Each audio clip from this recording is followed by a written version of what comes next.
अगर शुक्रवार की शुक्रवार आपके घर में छोटा सा शिवलिंग विराजमान, निवेदन है जहां पर भी शिवलिंग आपके घर में विराजमान है, अगर छोटी सी कटोरी में एक बेलपत्र को आप नीचे रखिए, छोटी सी कटोरी उस बेलपत्र के ऊपर रखकर उसमें थोड़ा सा मधु शहद शंकर भगवान की साक्षी में शिव जी के सामने अगर शुक्रवार की शुक्रवार रखना प्रारंभ कर दो, धीरे धीरे संपदा की वृद्धि अपने आप होना प्रारंभ हो जाए। भगवान गुरु जी हम शंकर जी को क्या चढ़ाएं? हमने कहा जल चढ़ाओ, तो क्या जल लेने के लिए घर जाना पड़ता है, तो फिर हमारे पास तो वो भी लेने के लिए घर पर से हमारे पास पात्र नहीं, हम क्या करें? हमने कहा शंकर के मंदिर चली जा, 3 बार ताली बजा दे। उसने कहा ताली भी नहीं बजाए तो हमने कहा मुख से बम बम बोले बोल दे, उतना ही बोल। वो भी ना बने तो मुस्कुराकर शिव को निहार लो,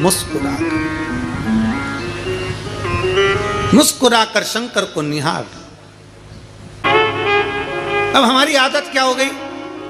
मार्केट में सीताफल बिक रहा है, मार्केट में गन्ना बिक रहा है, मार्केट में बहुत सारी पूजन की सामग्री बिक रही है। हमारे मन में आया, हमने किसी को खरीदते हुए देखा था सीताफल, मतलब लक्ष्मी जी को सीताफल भी चढ़ाना चाहिए। हमने उसको खरीदते हुए गन्ना देखा, मतलब गन्ना भी चढ़ाना चाहिए। लक्ष्मी जी को मैंने खरीदते हुए ये देखा, मतलब ये भी चढ़ाना चाहिए। लक्ष्मी जी को मैंने चढ़ाते हुए लोगों से सोने के सिक्के देखे, मतलब ये भी चढ़ाना चाहिए। मैंने लक्ष्मी जी को चढ़ाते हुए चांदी के सिक्के देखे, मतलब ये भी चढ़ाना चाहिए। मैंने लक्ष्मी जी को चढ़ाने के लिए ये देखा, वो भी चढ़ाना चाहिए।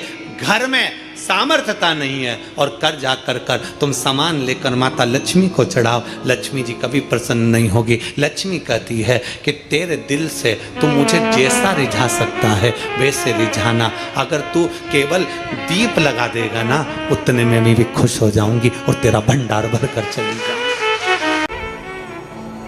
बहन भाई को तिलक करती है, माथे पर तिलक लगाने के बाद में चावल लगाती कि नहीं लगाती?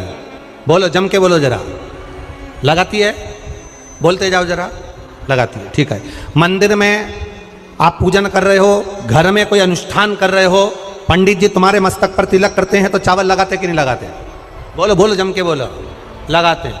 तुम्हारे घर में शादी ब्याह होता है तो तिलक करा जाता है तो चावल लगाया जाता कि नहीं लगाया जाता? लगाया जाता है। सब समय पर चावल, मस्तक पर कंकु का तिलक, चंदन का तिलक, जो भी तिलक तुम्हारे मस्तक पर लगा है, कोई अगर लगाएगा शुभ कार्य में तो चावल जरूर लगाएगा। बस एक कार्य ऐसा होता है जिस समय पर मस्तक पर तिलक करा जाता है पर चावल नहीं लगाया जाता।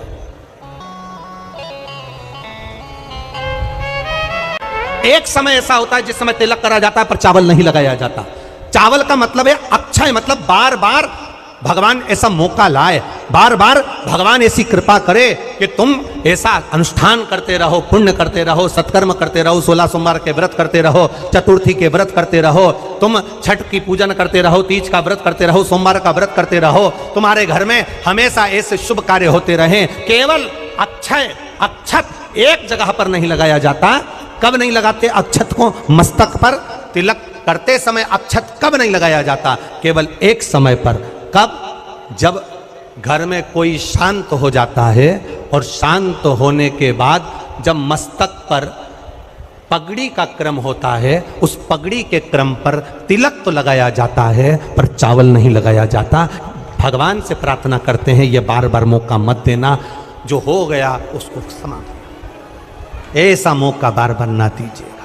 हाँ, पगड़ी पर से उठ गए, अच्छा काम करने के लिए मंदिर जा रहे हो, स्थान छोड़ने के बाद अब तिलक लगाओ और उसमें चावल ढेर सारा लगाओ, कोई मना नहीं। पर अक्षय, उस अक्षत की महत्वता को समझना कि उसको बारंबार प्राप्ति ना हो, ऐसे कार्य की प्राप्ति ना हो, अच्छे कार्य की प्राप्ति, श्रेष्ठ कार्य की प्राप्ति, शुभ कार्य की प्राप्ति। अगर मौका मिले तो एक बार भविष्य पुराण, और एक बार मौका मिले तो कुर्म पुराण, और एक बार मौका मिल जाए तो नंदी पुराण, ये 3 पुराणों का स्मरण करना, इसमें आपको अक्षत की महत्वता प्राप्त हो।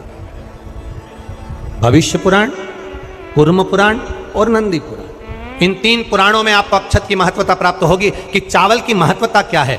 एक चावल का दाना जब अशोक सुंदरी वाली जगह पर चढ़ाया जाता है, एक चावल का दाना अशोक सुंदरी वाली जगह पर चढ़ाया जाता ना हो, ये बेलपत्र जो होता है इस बेलपत्र पर कभी कभी आपने देखा होगा कि कई लोग बीच वाले पत्ते पर चंदन लगा देते हैं। ये जो बीच का पत्ता होता है इस पर लोग चंदन लगा देते हैं।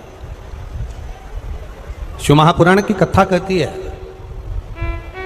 अगर भूलवश भी अनायास आपके पास बेलपत्र भी नहीं है, शिव जी का चढ़ा हुआ बेलपत्र भी अगर आपने उठा लिया और उठाकर उस बीच वाले पत्ते पर एक चावल का दाना रखकर भी आप भगवान भोलेनाथ को समर्पित कर रहे हो, तो यह समझ लेना कि तुमने महीना, 2 महीना, 4 महीना, 6 महीना, 8 महीने में, हम तो हमेशा कहते आए हैं, आज फिर कर रहे हैं, 1 महीना पूरा हो जाए जल चढ़ाते, 2 महीना पूरा हो जाए जल चढ़ाते, 3 महीना पूरा हो जाए, 4 महीने पूरे हो गए, 6 महीने पूरे हो गए, या आपका साल भर पूरा हो गया, प्रयास करा करो एक बीच वाले पत्ते पर एक चावल का दाना रखकर शिव जी को समर्पित करना। क्यों? जो तुमने पूर्व में जल चढ़ाया है वो चावल का दाना अक्षय, उसको अक्षत माना जाता है, अक्षय माना जाता है। मतलब तुमने अभी तक जो जल समर्पित करा है वो कभी समाप्त नहीं हो सकता, उसका पुण्य तुम्हारे खाते में चले गया, अब तुम उसको किसी को भी प्रदान कर सकते। पति पत्नी में आपस में झगड़ा हो रहा हो, बहुत क्लेश रहता हो, बहुत ज्यादा, दोनों एक दूसरे का मुंह देखना पसंद ना करते, दोनों एक दूसरे के सामने ना आए, इतना क्रोध जिस पति पत्नी के आपस में रहता हो, अगर पत्नी एक सिंदूरा अगर शंकर जी के मंदिर से पार्वती जी को टच कर कर, पार्वती जी का स्पर्श कराकर सिंदूर उसमें भरकर उस सिंदूरे को अगर अपनी अलमारी में रख लेती है, जहां तैयार होती है उस अलमारी में रख ले, और भले वो मांग में लगा रही कि ना लगा रही, थोड़ा बहुत भी लगाया तो ठीक है, ना लगाए तो अलमारी में अगर रख भी ले, 20-22 दिन के अंदर हमको पत्र लिखकर बताना कि उसकी लड़ाई झगड़ा कम हुआ कि नहीं हुआ, उसका आपस में मेल बढ़ा कि नहीं। तो एक प्रैक्टिकल करके देखना कि सियोर वाला महाराज कहीं झूठ तो बोल के नहीं चल। जब व्यक्ति के मन में अहंकार आ जाता है, जब व्यक्ति के मन में अभिमत्ता आ जाती है, थोड़ा सा अभिमान आ जाता है, तो वो भगवान से दूर हो जाता है। 3 चीजें भगवान से दूर कर देती है। पहले नंबर पर व्यक्ति के भीतर का अहंकार, दूसरे नंबर का हमारे भीतर की ज्यादा कामना,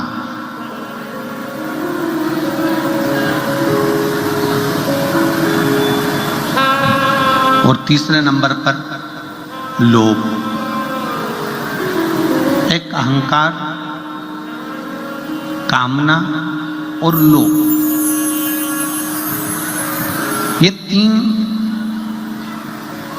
ऐसी है कि जो हमें परमात्मा से दूर कर देती है। जैसे जैसे भीतर अहंकार आता चले जाता है, अभिमान बढ़ता चले जाता है, अभिमत्ता आती चली जाती है, वैसे वैसे परमात्मा दूर होते चले जाता है। भीतर काम जाग जाता है, कामनाएं बढ़ती चली जाती है, भगवान मुझे ये दे देना, भगवान मुझे वो दे देना, भगवान मुझे ये प्रदान कर देना।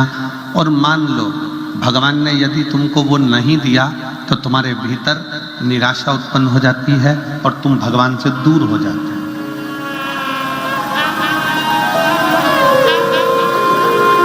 एक भीतर की ज्यादा कामना भी परमात्मा से दूर कर देती है।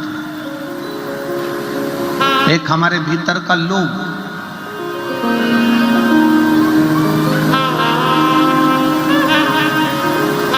ऐसा नहीं है कि भगवान ने किसी को कुछ नहीं दिया।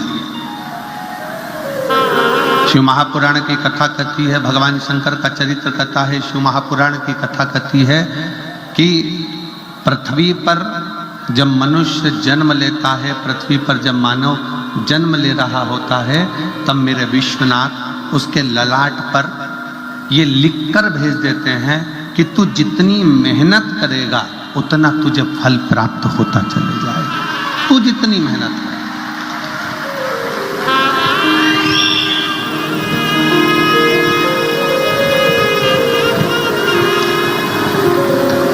तो जितनी जितनी लगनता से काम करेगा, जितनी जितनी मेहनत से काम करेगा, जितना जितना परिश्रम करता चले जाएगा, उतना उतना तू प्राप्त करता चले जाएगा।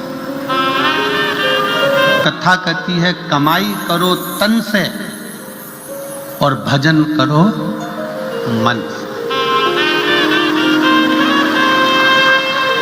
कमाई तन से करिए। अगर कमाई करना है तो तन से करो, खूब अच्छे से। इस शरीर के द्वारा जितना कमा सकते हो, इस शरीर के द्वारा जितना ला सकते हो लेकर आओ। जितना कमा सकते हो उतना कमाओ, जितना कर्म करना हो उतना करो। कमाई तन से करो और खूब करो, पर इस कमाई को मन तक लेकर मत जाओ। कार्तिक का महीना चल रहा है जो कि मेरे भगवान नारायण को प्रिय है, मेरे भगवान विष्णु को अति प्रिय है। और जो राम को प्रिय है, जो नारायण को प्रिय है, वो शिव को प्रिय है, और जो शिव को प्रिय है वो मेरे नारायण को, मेरे राम को प्रिय है। प्रभु की कृपा देखिए कितनी विचित्र है। कार्तिक महीने में किया गया दान, कार्तिक महीने में किया गया पुण्य, कार्तिक महीने में किया गया सत्कर्म, कार्तिक महीने में, इसीलिए कार्तिक के महीने में गोपाष्टमी आती है, इसलिए कार्तिक के महीने में अन्नकूट महोत्सव होता है, इसलिए कार्तिक महीने में दीपदान का महत्व होता है। कार्तिक के महीने में दान पुण्य की मात्रा बढ़ जाती है, दान की मात्रा बढ़ जाती है, पुण्य की मात्रा बढ़ जाती है, सत्कर्म की मात्रा बढ़ जाती है, भजन की मात्रा बढ़ जाती है। आप कार्तिक के महीने में कार्तिक महत्तम शिव महापुराण की कथा जनमानस को श्रवण करा रहा है, पूरा विश्व सुन रहा है इस पावन कथा को। बहुत ज्यादा दुख है, बहुत ज्यादा तकलीफ है, बहुत कष्ट है, तो फिर विष्णु पुराण का एक उपाय जरूर कर देखना। महाराज, विष्णु पुराण में स्पष्ट कहा है कि कार्तिक का प्रथम दिन किसी नदी में स्नान कर कर, तालाब में स्नान कर कर, नदी तालाब नहीं हो तो घर में ही स्नान कर कर, घर के दोनों दरवाजे पर, घर के बाहर दोनों दरवाजे पर घी का दिया लगा दें, उसमें एक कमल गट्टा, किराने की दुकान पे मिलता है काला कलर का कमल गट्टा, एक एक डाल दें नाम और गोत्र बोलकर, और शाम के समय पर एक दिया घर की देहली पर प्रतिदिन कार्तिक के महीने में लगा दें। महाराज, विष्णु पुराण का उपाय। अगर ज्यादा तकलीफ है, व्यापार चल ही नहीं रहा, कर्जे में लतालुम हो गए, यहां तक गति हो गई कि मरने तक की सोच लिया, तो वो कार्तिक के महीने में कर लिया। तो कार्तिक के महीने का एक नियम बना, कार्तिक के महीने का एक नियम बना लो। कार्तिक के पूरे महीने में एक बेलपत्र, मंदार का एक पुष्प और एक शमी पत्र, ये 3 चीज हैं। जब आप भगवान शंकर को जल चढ़ाने के लिए शिवालय में जाएं, जल चढ़ाने के बाद ये तीनों चीजें, सबसे पहले चढ़ेगा बेलपत्र, फिर चढ़ेगा मंदार, उसके बाद चढ़ेगा शमी पत्र। ये तीनों चढ़ाकर बाबा के दरवाजे पर प्रणाम कर कर रोज आओ। चढ़ाया हुआ जल थोड़ा सा द्वार पर छीटो। 1 महीना कार्तिक का महीना पूरा कर कर देखना। 1 महीने के बाद आप खुद कहोगे कि मेरे बाबा ने इतना भंडार भर दिया कि मेरी झोली में संभाला नहीं। कार्तिक महीने का एक नियम बना लो आप भी, कोई सा भी एक नियम। शाम के समय पर दिया लगाऊंगी मैं बेलपत्री के पेड़ के नीचे, पीपल के वृक्ष के नीचे या आंवले के वृक्ष के नीचे। वहां लगाने नहीं जा सकती तो अपने दरवाजे के बाहर लगाऊंगी, तुलसी के क्यारे में लगाऊंगी। ये भी नहीं कर सकती, परिंडे पर दिया लगाऊंगी, जहां पानी का मटका हो, हंडा हो, वहां लगा दूंगी। ये भी नहीं कर सकती तो पूरे कार्तिक के महीने में दरवाजे पर मैं पानी छीटूंगी। इतना तो बना सकते हो कि अपने घर के दरवाजे पर मैं पानी छीट दूंगी, द्वार पर जल का छींटा कर दूंगी। ये भी नियम ना बने तो मैं प्रतिदिन ठाकुर जी को एक तुलसी का दल समर्पित कर दूंगी, तुलसी का दल। इसके कार्तिक महीने में जो आंवले के वृक्ष हैं कुबेरेश्वर धाम के, इनके नीचे एक दीपदान हो जाए। कार्तिक महीने में आए हो तो प्रयास कर कर आने वाले जो भी आया करें, कुछ नहीं तो एक घी की डब्बी ले आए, बाती ले आए, दिया लगा गए। पर आप यहाँ नहीं आए तो जहाँ हो वहाँ बेलपत्री के पेड़ के नीचे या आंवले के नीचे या पीपल के नीचे दिए का महत्व, कल कथा में उसका वर्णन लेंगे अपन। जड़ की महत्वता जो बोला है वो सुनते हुए चलेंगे। बाबा करुणा सागर है, दया सागर है, दिन है, इसलिए कार्तिक महत्तम को आगे बढ़ाते हुए चलना। उसको ढूंढने में दे दी, चिड़ी फेंकी थी उससे उगे फूल रानी को दिए। रानी ने देखा कितने सुंदर फूल हैं, उसको सूंघ लिया। सूंघते से रानी का गर्व ठेर गया, गर्व ठेर गया। फूल गर्व ठेरा, समय आने पर 2 बेटे हो गए। कितने पुत्र हुए? 2 पुत्र। समय आने पर 2 पुत्र हो गए, 2 बेटे हुए। अब वो दोनों बेटे राजभवन से निकलकर रोज जाते। जन्म लिया उस दिन से लेकर राजभवन में आज तक बेटों ने कभी जुबान नहीं खोली। 15-15 साल के हो गए पर बेटे बोल नहीं पाते थे। निपट गूंगे कहते थे लोग इनको, कि बोलते नहीं है, गूंगे हैं। ये दोनों बेटे वन में गए मृगा करने के लिए, हिरण मारने के लिए, कोई जीव को मारने के लिए मृगा कर। वहीं पर बुढ़िया बैठी थी।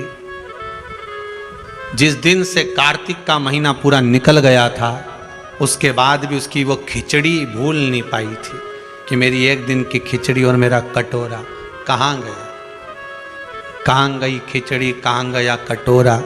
दोनों बालक जाते जाते बोले, ये रही खिचड़ी, ये रही कटोरा, कहाँ गई खिचड़ी? वो कह रहे हैं, रथ हाँकने वाले ने सुना कि ये दोनों बोले हैं।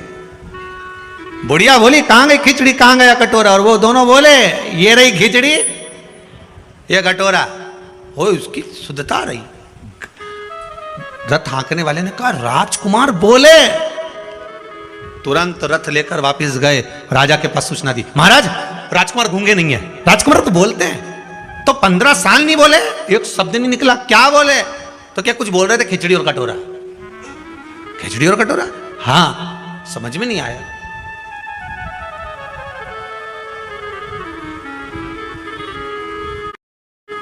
कितना भी सत्य को छुपाया पर सामने आ गया। सत्य छुपता है?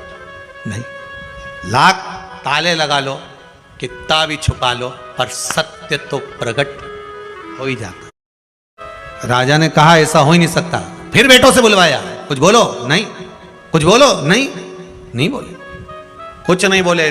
तब दूसरे दिन फिर निकले राजकुमार। आज राजा रथ के पीछे पीछे चला घोड़े पर, राजकुमार आगे आगे चले। बुढ़िया फिर मिल गई, कहां गई खिचड़ी, कहां गए कटोरा? दोनों राजकुमार फिर रथ को रुकवा कर बोले, ये रही खिचड़ी, ये रहा कटोरा। राजा ने सुन लिया।